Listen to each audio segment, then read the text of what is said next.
నవమి యొక్క విశిష్టత.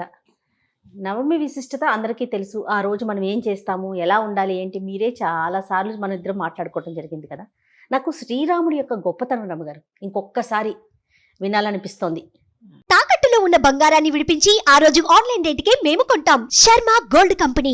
రామో విగ్రహవాన్ ధర్మ, సనాతన ధర్మానికి ఆయువు పట్టు రామాయణం. అవును. ఆ రామాయణ కథానాయకుడు రాముడు. భగవంతుడు దశావతారాల్లో మానవ పరిణామ క్రమం చూపిస్తూ కనపడుతుంది మనకి. వామనావతారం తర్వాత ముందు అవతారం ఏం వేశారు? మత్స్యావతారం. మత్స్యము, కూర్మము, వరాహము అయిన తర్వాత వామన అవతారం కనపడుతుంది. వరాహం నరసింహావతారం, నరసింహుడు సగం మనిషి సగం మృగం. తర్వాత వామన అవతారం, బాలుడు మానవ రూపం చిన్న బాలుడుగా. తర్వాత పరశురామ అవతారం కనిపిస్తుంది. పరశురామ అవతారంలో ఏంటంటే భగవద్ లక్షణాలు భగవద్ అంశమాత్రంగా ఉన్నప్పటికీ ఒక తీవ్రమైన ప్రవృత్తి కనిపిస్తుంది. తర్వాత వచ్చిన రామావతారం పూర్తిగా మానవుడు అనేవాడు ఎలా ఉండాలి, పరిపూర్ణ మానవుడు. విష్ణువులోని సగం అంశతోటి జన్మించాడట ఆయన శ్రీరాముడు. రామాయణంలోనే స్పష్టంగా చెప్తారు. విష్ణువులోని సగం అంశ. పాయసం ఇచ్చారు, పుత్రకామేష్టి యాగం చేయబడింది. పుత్రకామేష్టి యాగంలో యజ్ఞపురుషుడు ఒక పాయస పాత్ర పట్టుకొస్తే సగం పాయసాన్ని కౌసల్యకి ఇచ్చారు, మిగిలిన సగం మిగతా ఇద్దరికి తీసుకున్నారు. మిగిలిన సగాన్ని పంచారు. సగం పాయసం కౌసల్యకి రావడం వల్ల విష్ణువులోని సగభాగంగా మనకి మానవుడుగా రాముడు జన్మించాడు. కళ్యాణ గుణాలు కలిగినవాడు, పైగా ఏమిటంటే ఇలా ఒక ప్రత్యేకమైన లక్షణాలు ఉన్నవాడు. ప్రతిదీ ప్రత్యేకమే కదా. వీరత్వము, ధీరత్వము, శూరత్వము ఉండి దాంతోపాటు కరుణా సముద్రుడిగా కూడా కనపడతాడు రాముడు. మామూలుగా వీరధీర శూరులు అంటే ఏమిటి? వాడు కత్తే తిప్పుతాడు, అవునవును, బాణమే వేస్తాడు.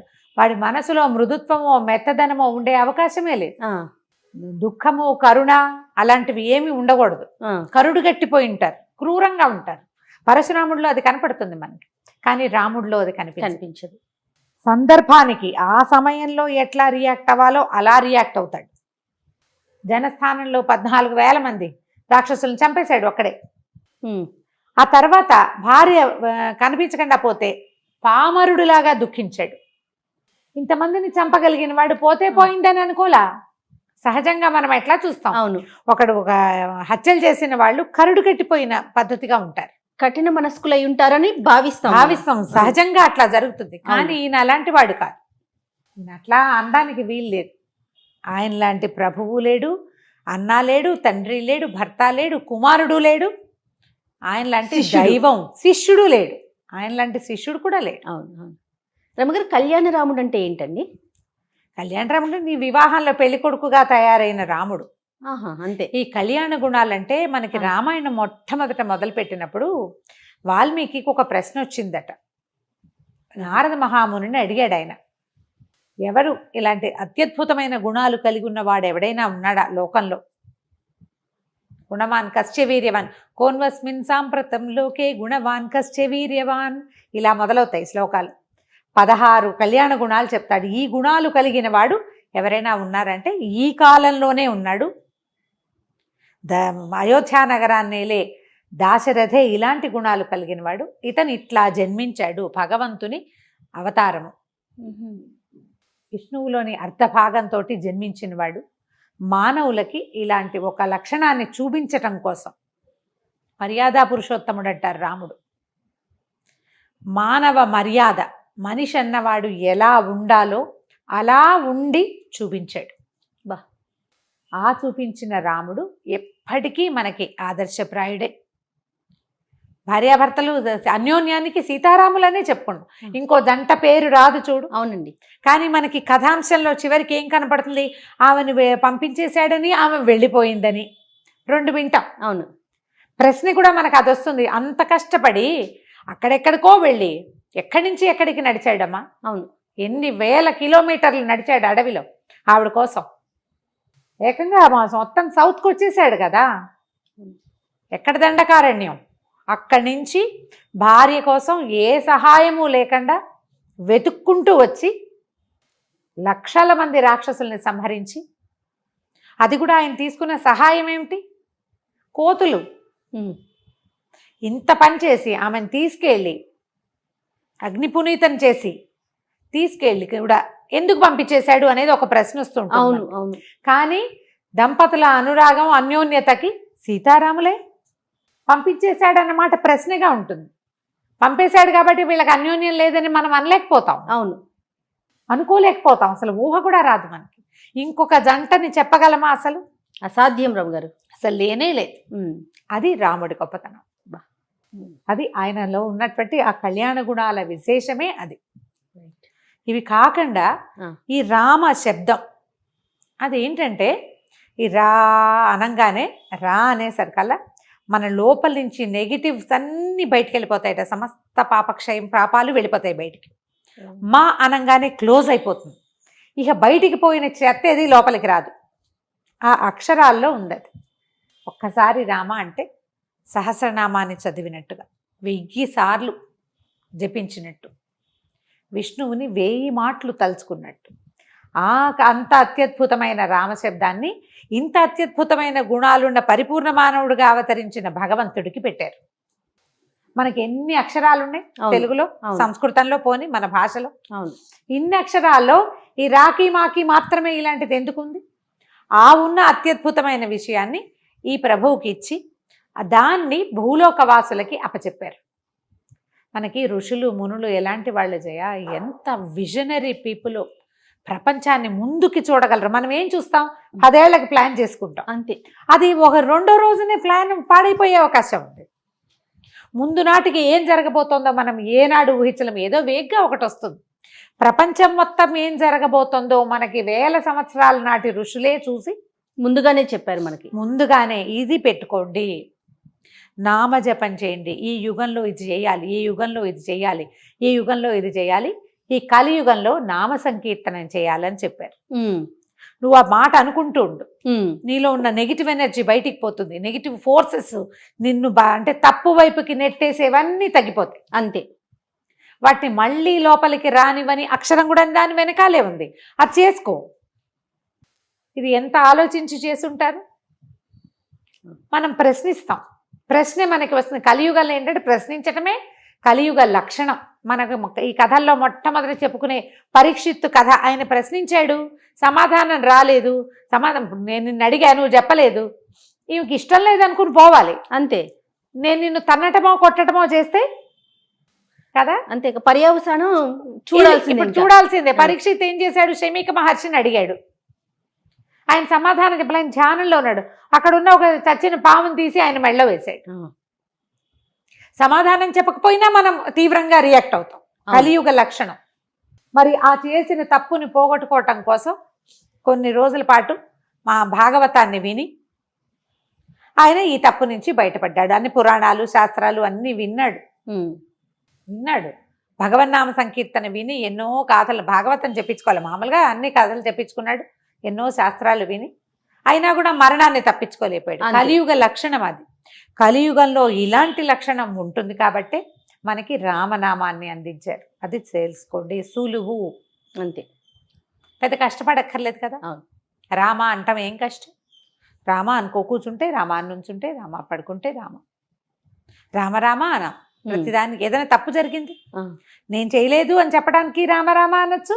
ఎంత తప్పు జరిగింది అనడానికి రామ రామ అనొచ్చు. నువ్వు అన్నిసార్లు అంటే క్రమంగా తప్పు చేసే ఉద్దేశం నుంచి నువ్వు బయటకు వచ్చేస్తావు.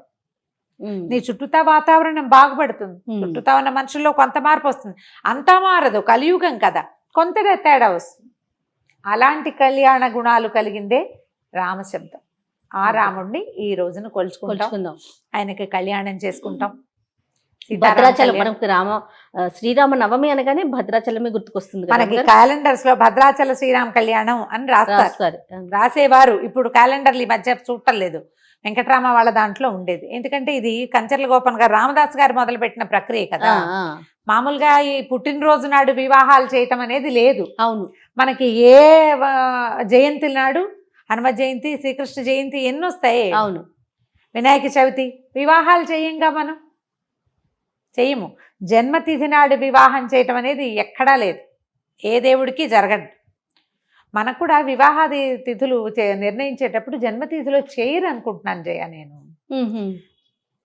చెయ్యరు. ఓకే. ఇది అది చూసుకుంటే తిథిలో కాదు, జన్మ నక్షత్రంలో చెయ్యరు బహుశా. ఇప్పుడు ఏంటంటే మనం జన్మ నక్షత్రం ఈ తిథి నాడు శ్రీరామనవమి నాడు ఆ రోజు రాముల వారి నక్షత్రమైన పునర్వసు కూడా కలిసి వస్తే ఇంకా విశేషమట.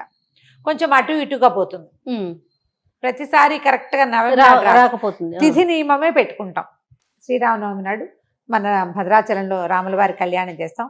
ఊరూరా చలువ పందిళ్ళు వేస్తారు. అన్ని చోట్ల ప్రతి చిన్న ఊర్లోనూ చేతనైనంత ఇదిగా సీతారామ కళ్యాణం జరుపుకుంటాం, ఇళ్లల్లో చేసుకుంటాం. లాస్ట్ ఇయర్ మేము కూడా చేసాం. ఓకే. సీతా కళ్యాణం సీతా కళ్యాణం చేస్తే ఏంటంటే మనకు ఆడపిల్లలు లేని వాళ్ళకి కన్యాదాన ఫలితం లభిస్తుంది. అదొక ఫీలింగ్. రాముల వారి కళ్యాణం చేసుకుంటే మనకి మంచిది, పిల్లలకి మంచిది, సంసారానికి మంచిది, మనకే ఒక సాటిస్ఫాక్షన్. ఈ కళ్యాణాన్ని ఇవాళే కాకుండా మన పెళ్లి రోజులు అప్పుడు ఏవైనా మనం గృహప్రవేశం చేసుకున్నప్పుడు అలా కూడా చేసుకోవచ్చు జయ. ఓకే. సీతారామ కళ్యాణం చేయొచ్చు. భగవంతుని కళ్యాణం మనకి మన మంచి పరిస్థితుల్లో చేసుకోవచ్చు. మన పెళ్లి రోజునే మనం ఇంట్లో సీతా కళ్యాణం జరిపించుకోవచ్చు. ఓ పురోహితుని పిలిస్తే సీతా కళ్యాణ ఘట్టం చక్కగా చదువుతారు, చేసుకోవచ్చు. ఓకే. సీతా కళ్యాణం ఈ రోజునే మనం శ్రీరామనవమి రోజునే కళ్యాణం జరిపించుకోవచ్చు, మన ఇంట్లో చేసుకోవచ్చు. ఒక పురోహితుని మన వాళ్ళని చుట్టాల పక్కలని పిలుచుకుని విశేషంగా చేసుకుంటే ఆడపిల్లలకి పెళ్లి కావాల్సిన ఆడపిల్లలు ఉంటే వాళ్ళకి రాముడు లాంటి భర్త లభిస్తాడు. మనకు ఆడపిల్లలే లేకపోతే సీతాదేవిని కన్యాదానం చేసిన ఫలితం మనకు లభిస్తుంది. ఆడపిల్లలు పుడతారు, అది కూడా చెప్తారు ఇంట్లో కళ్యాణంగా. మనము అవును, దీంతో పాటుగా మనం చేసుకునేవి ఏంటంటే పానకము, వడపప్పు. పానకంలో కాస్త సొంటిపొడి, మిరియాల పొడి వేసి పానకం. ఇప్పుడు ఎండాకాలం మొదలవుతుంది, చైత్రమాసం కదా. అవునవును, ఎండాకాలం మొదలవుతుంది. ఈ నవరాత్రులు మొదటి రోజు నుంచి ఉగాది రోజు నుంచి మొదలుపెట్టి 9 రోజులు కళ్యాణానికి జరగవలసినటువంటి అన్ని రకాల విధులు జరిపి 19వ నాడు కళ్యాణం చేసుకోవటం ఒకటి. 10వ నాడు పట్టాభిషేకం చేసుకుంటారు. ఒకవేళ ఇలా కళ్యాణాలు పట్టాభిషేకాలు చేయకపోతే మనం దీని రోజున శ్రీరామనవమి రోజున పుత్రకామేష్టి యాగం, శ్రీరామ జననం చదువుకోవచ్చు, సీతా కళ్యాణ ఘట్టం చదువుకోవచ్చు, పట్టాభిషేక సర్గ చదువుకోవచ్చు రామాయణంలోంచి. ఓకే. పట్టాభిషేకం కూడా చదువుకోవచ్చు. దశమి నాడు పట్టాభిషేకం చేస్తారు చాలా చోట్ల. భద్రాచలంలో కూడా పట్టాభిషేకం జరుగుతుంది, నా జ్ఞాపకం ఉంది. ఇది వరకు రేడియోలో వినేవాళ్ళం. మా దువ్వూరు తాత గారు రాసిన జానకితో జనాంతికం కూడా వింటూ ఉండేవాళ్ళం. సీతాదేవితో ఆయన మాట్లాడింది అనమాట. చాలా బాగుండేది టాక్ షో. చక్కగా వెనకాల నుంచి మనకి కామెంటరీ. అవును, ఇప్పుడు కామెంటరీ కొంచెం మొనాటనీగా అనిపిస్తుంది, కానీ నా చిన్నప్పటి కామెంటరీలు ఎంత బాగా గుర్తుండేవో. ఇప్పుడు ప్రత్యక్ష ప్రసారాల ద్వారా ఇప్పుడు కామెంటరీలు చూడవలసిన పని లేదు, ఆ ప్రసారంలోనే కామెంటరీ వస్తూ ఉంటుంది. పాత పద్ధతే ఇప్పటికీ కూడా. చక్కగా సీతారామ కళ్యాణం అన్ని మనం టీవీలో చూసేయచ్చు, అన్ని దేవాలయాల్లో జరిగే వాటిని కూడా చూడొచ్చు. అవును. రమ్మగారు, అక్షతలకి ప్రత్యేకమైన స్థానం ఉందంటారు, ఏంటండి? అక్షతలు అంటే తలంబ్రాలకి. ఈ తలంబ్రాలు పోయించేవారు. ఇప్పుడు మనకి తెలుగు పెళ్లిళ్లలో తలంబ్రాలు ఉంటాయి, అవును, మనకి ఇంకెక్కడా కనపడదు చూడు. అవును, రాముల వారి మన భద్రాచలంలోనే రామదాస్ గారే ప్రవేశపెట్టారు. ఒక ప్రత్యేకమైన శ్లోకం ఉంది కదా, జానక్యాహ కమలామలాంజలి పుట్టే యాయంద్రి పద్మరాగాయిత. ఆవిడ ఇట్లా పువ్వు ఎత్తింది, ముత్యాలు ఎత్తితే ఆవిడ చేతులు ఎర్రగా ఉండే, అవన్నీ ఎర్రగా కనపడుతున్నాయి. అవే ఎత్తి రాముల వారి మీద పోసే సరకలు ఇంద్రనీలాగా కనపడుతున్నాయట ముత్యాలు. ఆవిడ ఎర్రటి చేతిలో ఉన్న ముత్యాలేమో ఎరుపుగా పద్మరాగాల్లాగా, ఆయన మీద పోస్తే ఇంద్రనీలాల్లాగా. ఇప్పుడు ప్రతి పెళ్లి శుభలేఖకి అవే ఉంటుంది, జానక్యాహ కమలామల అదే శ్లోకం ఉంటుంది. అది అంత ప్రఖ్యాతమైన శ్లోకం. ఈ తలంబ్రాలు పోసుకునే ఘట్టం కేవలం తెలుగు వారికి సంబంధించిందే. అది ఎవరు ఈ శ్లోకాన్ని రాశారండి నాకైతే ఐడియా లేదు, కానీ నా చిన్నప్పటి నుంచి నేను చూస్తూనే ఉన్నా, వివాహంలో కూడా ఆ శ్లోకం చదువుతారు. ఈ తలంబ్రాలు, ముత్యాల తలంబ్రాలు మనకి ఇక గోల్కొండ నుంచి వెళ్ళేవని చెప్తారు. ఇప్పుడు కూడా ప్రభుత్వం వాళ్ళు సమర్పిస్తారు కదా. ఈ తలంబ్రాలు పోసే బియ్యాన్ని గోళ్లతోటి ఒలుస్తారట. ఒక ఊరు వాళ్ళు ప్రత్యేకంగా చేసిస్తారు. ఇవి ఆ బియ్యాన్ని పట్టించరు, గోళ్లతో బియ్యం ఒలిచి అవి తయారు చేస్తారు. దానికి ప్రత్యేకంగా ముహూర్తం తయారు చేసి పంపించటం. ఆ స్వామివారి మీద ఆయన మీద పడతాయి కదా, మరి అవి తెచ్చుకుని మనం ఇంట్లో అట్ట పెట్టుకుంటే శుభం కలుగుతుంది. మనతో పాటు ఎప్పటి నుంచి ఏటా వచ్చే 2 ముత్యాలు, ఇన్ని అక్షంతలు ఎన్ని ఉన్నాయో మా ఇంట్లో డబ్బా నిండా. నేను ఆ ముత్యాలు చాలా అయినాయని మొన్ననే దండగుచ్చి మా ఇంట్లో ఉన్న లక్ష్మీదేవికి అలంకారం చేసాను. చాలా ఉన్నాయి. అదేనండి, ఎలాగూ వాటికి పూసలు ఉన్నవే కదా, హోల్స్ ఉంటాయి. పోల్చలేని ముత్యాలు కాదుగా, అవును. వాటిని ఒక దండ గుచ్చేసి అమ్మవారికి వేసుకున్నాం అనమాట. అట్ట పెట్టుకోవచ్చు, అవన్నీ మనకి మంచిది, అవును. శుభం. ఇప్పుడు మన ఇళ్లలో జరిగే కళ్యాణ పక్షింతలు కూడా మనం ఆ కళ్యాణ పువ్వు తలంబ్రాలని అక్షింతలుగా చెప్పుకుంటాం, మనకు అవును. అక్షతలు, అవును. వారికి తలంబ్రాలు, మనకి మనకు అక్షతలు. అక్షతలు. అవి మన దగ్గర ఉంటే ఏంటంటే మనకు ఒక ఆశీర్వచనం, భగవంతుని మీద నుంచి జారిన అక్షతలు మన దగ్గర ఉంటే అవి మనకి కొండంతలైన వరాలుగా పరిణమిస్తాయి. అవకాశం అంటే చక్కగా తెప్పించి పెట్టుకోవచ్చు. ఓకే. ఇంకా పండగ రోజు పాటించాల్సిన నియమాలు ఏమైనా చెప్తారా? ఎప్పుడూ చెప్పేవి. సీతా కళ్యాణం సంవత్సరానికి ఒక్కసారి చేస్తారు, సీతారామ కళ్యాణం చేసేది ఏడాదికి ఒక్కసారి. ఇలాంటి ప్రత్యేకమైన రోజు పొద్దున్నే కనీసం స్నానం చేసి దేవుడి దగ్గర ఎక్కడో చోట ఒక చిన్న దీపారాధన చేసుకుని ఒక అగరబత్తి అయినా చూపించి దండం పెట్టుకుని, భార్యాభర్తలు కొట్టుకోకండి అమ్మా ఈ ఒక్కరోజు, వాదించుకోకండి, పోట్లాడుకోకండి, పిల్లల్ని తిట్టకండి. మనము చూసింది చేసింది కాదు కదా. నిజానికి మనం సీతారామ కళ్యాణం చేసుకుంటాం కానీ ఒకే రోజు శ్రీరామ లక్ష్మణ భరత శత్రుఘ్నులకి నలుగురికి ఒక్క రోజే వివాహం జరిగింది, ఒక్క వేదిక మీదే పెళ్ళయింది. అవును. సీతా కళ్యాణం చేస్తే మిగిలిన కళ్యాణాలు కూడా చేసినట్టే, మనం 4 పెళ్ళిళ్ళు చేసినట్టు. 4 పిల్లలకి పెళ్ళిళ్ళు చేసి మనం పోట్లాడుకోవచ్చా? ఆలోచించండి. పోట్లాడుకోవద్దు, వాదనలు చేయొద్దు. ఈ రోజున ఏదో ఒక మంచి మాట అనుకుని ఒక చక్కగా ఏదైనా శ్లోకం చదువుకుని రోజంతా రాముణ్ణి తలుచుకుంటూ ఉంటే, అన్నిసార్లు రామశబ్దాన్ని ఉచ్చరిస్తే సగం నెగిటివ్ ఎనర్జీని మనం తోసేస్తాం బయటికి. చుట్టూతా ఉన్నదాన్ని చేయలేకపోతాం. మనం అంటుంటాం, మిగిలిన వాళ్ళు కూడా అన్నారనుకోండి, ఆటోమేటిక్గా చుట్టూతా ఉన్నది కూడా వెళ్ళిపోతుంది, చుట్టూతా ఉన్నది కూడా పోతుంది. అలా ప్రయత్నం చేయండి. ప్రతి సంవత్సరం వచ్చే శ్రీరామనవమిని ప్రతి సంవత్సరం వచ్చే మన పుట్టినరోజుతోటి సమానంగా ఎంత బాగా చేసుకోవాలనుకుంటాం మన బర్త్డే. అవును. పుట్టినరోజు పూట ఇలా అయిపోయింది అలా అయిపోయింది అనుకుంటాం. రాముల వారి పుట్టినరోజు మన పుట్టినరోజే. పుట్టినరోజు పెళ్లి రోజు 2 చేస్తున్నాం కదా. మనమైతే ఎంత బాగా చేయాలనుకుంటామో ఈ రోజుని అంత బాగా చేసుకోండి. తప్పకుండా. నమస్తే రమ్య గారు. నమస్తే.